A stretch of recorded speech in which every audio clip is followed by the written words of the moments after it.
बिस्मिल्लाहिर्रहमानिर्रहीम। अस्सलाम वालेकुम। आज 27 सितंबर बरोज़ मंगल हम बात करेंगे मरीम नवाज़ की दरख्वास्त पर। आज लाहौर हाई कोर्ट का फुल बेंच बैठा और आप जानते हैं कि फुल बेंच ने आज समाअत करनी थी और मरीम नवाज़ का वकील अपने पाँव पर कुल्हाड़ी मार बैठा, जिसकी वजह से अदालत ने जो ऑनरेबल बेंच था वो सख्त बरहम हुआ और उठ के चला गया। मामला क्या है, अहम समाअत का आंखों देखा अहवाल मैं आपके साथ शेयर करूँगा। उससे पहले मैं आपको बताता चलूँ कि उसी फुल बेंच में एक और केस था और वो एक कर्नल रिटायर्ड हैं जिनका नाम है आरिफ मजीद भट्ट। आरिफ मजीद भट्ट वो है, जब आशियाना हाउसिंग रेफरेंस जब दूसरी दफ़ा फाइल हुआ था तो उसमें बतौर मुल्ज़िम कर्नल रिटायर्ड आरिफ मजीद भट्ट को भी मुल्ज़म शामिल किया गया था। उसके बाद कर्नल रिटायर्ड जो अमजद मजीद हैं वो बन जाते हैं अप्रूवर, बन जाते हैं वादा माफ गवाह बन जाते हैं। आरिफ मजीद वो वादा माफ गवाह बन जाते हैं और वादा माफ गवाह बनने के बाद उनका नाम जो मुल्ज़मान की लिस्ट थी उसमें से निकाल दिया गया था। अच्छा, इसमें हुआ ये था कि इसी फुल बेंच में जो चीफ जस्टिस अमीर भट्टी साहब जिसकी सरबराही कर रहे हैं और उनके साथ जस्टिस अली बाक़र नजफ़ी साहब हैं और साथ जो दूसरे ऑनरेबल जज साहब हैं, वो इस केस को सुन रहे हैं। और ये जो कर्नल रिटायर्ड आरिफ मजीद का केस था, ये भी उसी बेंच के पास था। इसमें जो वकील हैं राना अब्दुल शकूर खान साहब, ये साबिक डिप्टी अटारनी जनरल साहब हैं, पाकिस्तान तहरीक इंसाफ के रहनुमा भी हैं, ये इसमें बतौर वकील थे। अब मैं आपको सिर्फ बताना चाहता हूँ हमारा जो निज़ाम इंसाफ है और एहतसाब का निज़ाम है, नैब की बात कर रहा हूँ, वो कितना डिफरेंट है। ये वादा माफ गवाह बन जाता है और अभी ये वादा माफ गवाह नहीं बना होता तो इसकी division bench Lahore high court में दरख्वास्त ज़मानत पर समाअत होती है, जिसमें आप जानते हैं शहबाज शरीफ को, आहद चीमा को, फवाद हसन फवाद तमाम को ज़मानतें मिल चुकी हैं और उसमें जो मरकज़ी मुल्ज़िम है वो वज़ीर आज़म बन चुका है और जो उसमें मुल्ज़िम था ये कर्नल रिटायर्ड, इनकी ज़मानत पर ये पोस्ट अरेस्ट बेल थी और ये गिरफ़्तार हो गया था। गिरफ़्तारी के बाद डिवीज़न बेंच के पास समाअत हुई, लाहौर हाई कोर्ट का डिवीज़न बेंच था। उन्होंने कहा कि आपने 1 मिलियन का श्योरिटी बॉन्ड भी जमा करवा दें और साथ आप अपना पासपोर्ट भी सरेंडर करें। जो मरीम नवाज़ के केस में जो अहकामात थे वही अहकामात अदालत ने इस केस में भी कह दिए। अब ये इंक्वायरी नंबर है, इंक्वायरी नंबर 1 है और डेटेड 10/1/2018 नैब की ये इंक्वायरी है और इसमें इनको बतौर अप्रूवर जो है वो इनका नाम उसमें से निकाल दिया गया था 2018 में ही। और इसमें जो इनका 164 का बयान भी रिकॉर्ड हो गया। 164 का बयान जो है वो कन्फेशनल स्टेटमेंट है, जिसमें वो ये मानता है कि वो शहबाज शरीफ एंड कंपनी और इन सारे लोगों के साथ मिलकर ये जो उसमें इल्ज़ामात थे आशियाना हाउसिंग में, उनको तस्लीम करते हुए वो वादा माफ गवाह बन जाता है शहबाज शरीफ और बाकी जो मरकज़ी मुल्ज़मान हैं उनके खिलाफ।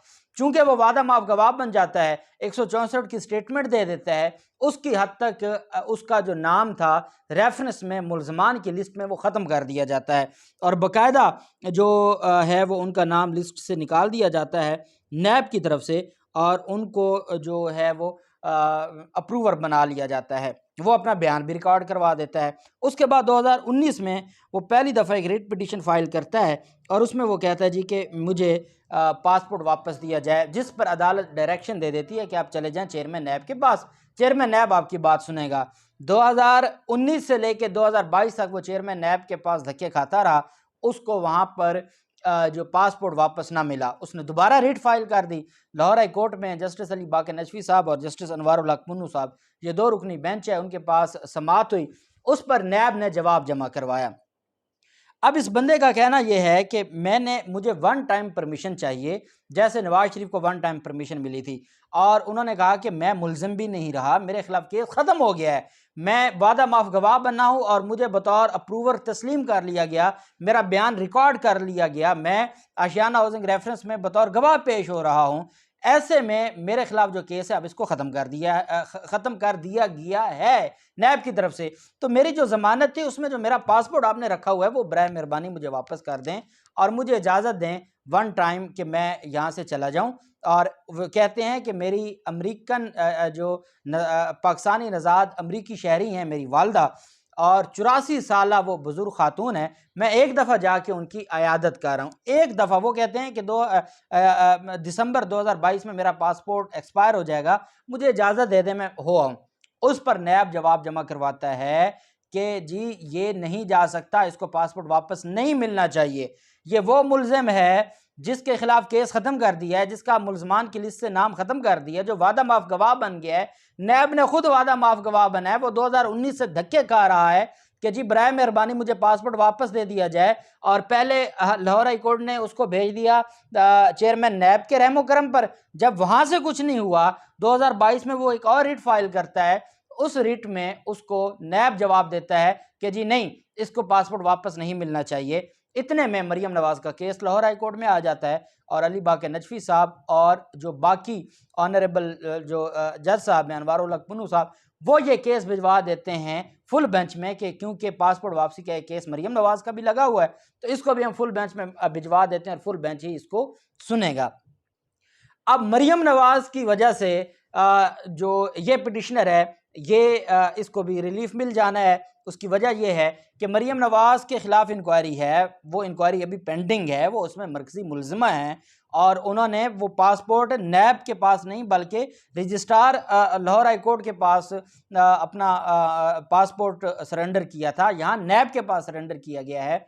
अब उसमें क्या हुआ कि अदालत में आज समाअत हुई है और जो अब मरियम नवाज की तारीख है, जो नेक्स्ट डेट ऑफ हियरिंग, उस पर फिर इस केस को भी अदालत ने नोटिस जारी कर दी है दोबारा नैब को। नैब इसमें जवाब अपना जमा करवा चुका है। अब ये मैंने आपको एक आम आदमी का बताया है और आम आदमी ये भी नहीं है जो शहबाज शरीफ के साथ जो को अक्यूज हो, वो आम आदमी फिर कर्नल रिटायर्ड है, लेकिन उसकी भी बात 2019 से वो धक्के खा रहा है पासपोर्ट वापसी का, क्योंकि वो मरियम नवाज के लेवल का तो नहीं था। अब नैब ने जो मरियम नवाज के केस में जवाब जमा करवाया है, उसमें सिर्फ मैं आपको एक पैरा पढ़ के सुना देता हूँ, बाकी ये लंबा चौड़ा जवाब है। उसमें ये कहा गया है कि इन view of the facts mentioned above, उन्होंने नैब ने पूरी कहानी लिखी है और पूरी कहानी लिखने के बाद जो प्रेयर है अदालत में इस्तदा कर रहे हैं, वो ये कह रहे हैं कि जनाब ऊपर जो कुछ कहा गया है उनको मद्देनजर रखते हुए the passport of the petitioner is not required to the NAB, कि नैब को मजीद मरियम नवाज का पासपोर्ट रिक्वायर्ड ही नहीं है। नैब कह रहा है कि जनाब हमने जो आपको ये गुजारिशात लिखी हैं, वो वजूहात लिखी हैं जिसकी बुनियाद पर अब मरियम नवाज का हमें पासपोर्ट नहीं चाहिए, इस वजह से आप मरियम नवाज को पासपोर्ट वापस कर दें, हमें कोई एतराज़ नहीं है। मरियम नवाज के पासपोर्ट वापसी पर नैब कहता है कर दें वापस। जो अपना वादा माफ गवाह है, जिसको खुद वादा माफ गवाह तस्लीम किया है, उसका नैब कहता है कि उसको पासपोर्ट वापस नहीं करना। ये दोहरा म्यार है हमारे निज़ाम एहतसाब और निज़ाम इंसाफ का। और मेरे ख्याल में निज़ाम एहतसाब तो कल ही मर चुका था। पहले वो हिचकियाँ लेके जी रहा था, लेकिन जब कल इसहाक डार प्रोटोकॉल के साथ पाकिस्तान एयरफोर्स के जहाज़ पर वो पाकिस्तान में लैंड किया है, शहबाज शरीफ जिस जहाज़ पर सरकारी जहाज़ पर वो वापस आया है और प्रोटोकॉल के साथ वो पाकिस्तान में जब दाखिल हुआ है, 5 साल अदालतों के साथ फ्रॉड करके, 5 साल अदालतों के साथ तमाशा करने के बाद जब वो वापस आया है, तो मेरे ख्याल में तो निज़ाम एहतसाब तो दफन हो चुका है। बहरहाल मरियम नवाज के आज केस की समाअत जब शुरू हुई और मरियम नवाज का जो वकील है अमजद परवेज साहब, पहले 11 बजे समाअत होती रही, आज सुबह ही बता दिया गया था कि 10:30 बजे समाअत होगी। ऑनरेबल जो बेंच है वो 10:35 पे बैठ गया, 3 रुकनी बेंच, और मरियम नवाज का केस कॉल हो गया। मरियम नवाज का वकील ना आया, बाकी जो नून लीग की वकला टीम है वो बाकी मौजूद थी, लेकिन जो अमजद परवेज साहब है जो वकील हैं वो अदालत में मौजूद नहीं थे, वो किसी और अदालत में थे। बेंच बैठ गया। जैसे ही बेंच बैठा, पहले तो ये होता है कि जो अदालती अमला है, तो अदालत अगर ऐसा कोई मामला हो तो अदालत पूछ लेती है कि हाँ जी अवेलेबल हैं तो जो वकला हैं, ताकि अदालत एक ही दफ़ा आए और केस को जो भी मेरिट के ऊपर उसको देखना है। जब ऑनरेबल बेंच बैठ गया और मरियम नवाज का केस कॉल हुआ, तो जो मुआविन वकील थे अमजद परवेज साहब के, उन्होंने अदालत से गुजारिश की कि जनाब मेहरबानी करके थोड़ा सा हमें इंतज़ार कर लें, 2-4 मिनट में अमजद परवेज साहब तशरीफ़ ला रहे हैं, अमजद परवेज साहब दूसरी अदालत में हैं। उस पर फिर चीफ जस्टिस अमीर भट्टी साहब ने कहा कि ये कौन सी वकालत है, इसे वकालत कहते हैं? इन लोगों को इतनी भी अक्ल नहीं है, इनको इतना भी होश नहीं है कि पहले किस अदालत में पेश होना है। यहाँ फुल बेंच है chief justice of Lahore high court की सरबराही में, पहले वहाँ पर पेश होना है या दूसरी अदालतों में पेश होना है? क्या इनको इतनी भी वकालत का पता नहीं है?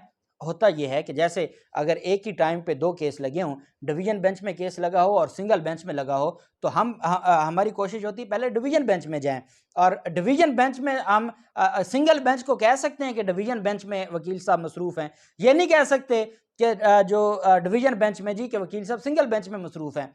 तो अदालत ने कहा कि अमजद परवेज़ साहब की यही वकालत है, उनको पता नहीं है कि कहाँ पेश होना था। अदालत ने कहा सिर्फ़ इस केस के लिए फुल बेंच बैठा है। इस केस के लिए जो ऑनरेबल जजेस हैं वो यहाँ पे तशरीफ़ लाए हैं और वकील ही नहीं है, इतनी लापरवाही। ये कह के जो ऑनरेबल बेंच है वो उठ के चला गया और ऑनरेबल बेंच ने कहा और उनके वकला ने कहा जी कि मेहरबानी करके जी चंद मिनट दे दें। अदालत ने कहा कोई मिनट नहीं है। अदालत ने कहा अगले से अगले हफ्ते में इस केस को फिक्स कर दें। जो रीडर साहब हैं चीफ जस्टिस अमीर भट्टी साहब की अदालत के बेंच जो ऑनरेबल बेंच है वो उठ के चैम्बर में चला गया। रीडर साहब ने अनाउंस किया कि 11 अक्टूबर तारीख है, 11 अक्टूबर को दोबारा समाअत होगी और इतने में 11 अक्टूबर की तारीख मिल गई और वो जो राना शकूर साहब वाला केस है जो कर्नल रिटायर्ड का, उसको भी 11 अक्टूबर की तारीख मिल गई। अभी हम राना साहब और हम और बाकी जो कोर्ट रिपोर्टर्स हैं वो अदालत में ही बैठे थे कि जो रीडर साहब हैं वो राना साहब को कहते हैं कि केस अब 3 अक्टूबर को होगा। तो उन्होंने कहा जी भाई 11 अक्टूबर की तारीख थी। कहते नहीं जी अब अंदर से हुक्म आया है कि जो मरियम नवाज़ वाला केस भी और बाकी भी जो केसेस हैं 11 अक्टूबर, इतना लंबा नहीं करना, तो उसको 3 अक्टूबर के लिए रख लें। अगर आज जब नैब कह रहा है कि जी हाँ जी हमें कोई एतराज़ नहीं है, हमें तो रिकॉर्ड ही नहीं है ना इनका जो पासपोर्ट है, जब नैब कह रहा है, वफाकी हुकूमत कह रही है कि हमने इसका नाम ईसीएल से निकाल दिया है, तो उसके बाद ऑनरेबल बेंच के पास जब उन्होंने काबिल समाअत पहले करार दे दी है, तो अब अगला मामला तो यही था ना कि दूसरे फ्री के उस पर एतराज़ करें। जब दूसरों ने भी एतराज़ नहीं करना तो मरियम नवाज़ को पासपोर्ट तो वापस मिलना ही मिलना है। लेकिन कि चूंकि 2 हफ्तों की तारीख हो गई थी, फिर उसको 11 अक्टूबर की जगह 3 अक्टूबर की तारीख मुकर्रर की गई है। अब देखते हैं कि 3 अक्टूबर को मरियम नवाज़ के और उसके बाद फिर अमजद परवेज़ साहब वापस तशरीफ़ आ गए थे। अमजद परवेज़ साहब अदालत पहुँच गए थे चंद ही मिनट के बाद।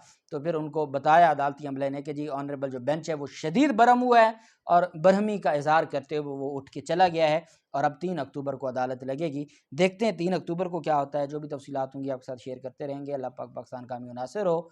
बहुत शुक्रिया। अल्लाह हाफ़िज़। पाकिस्तान ज़िंदाबाद।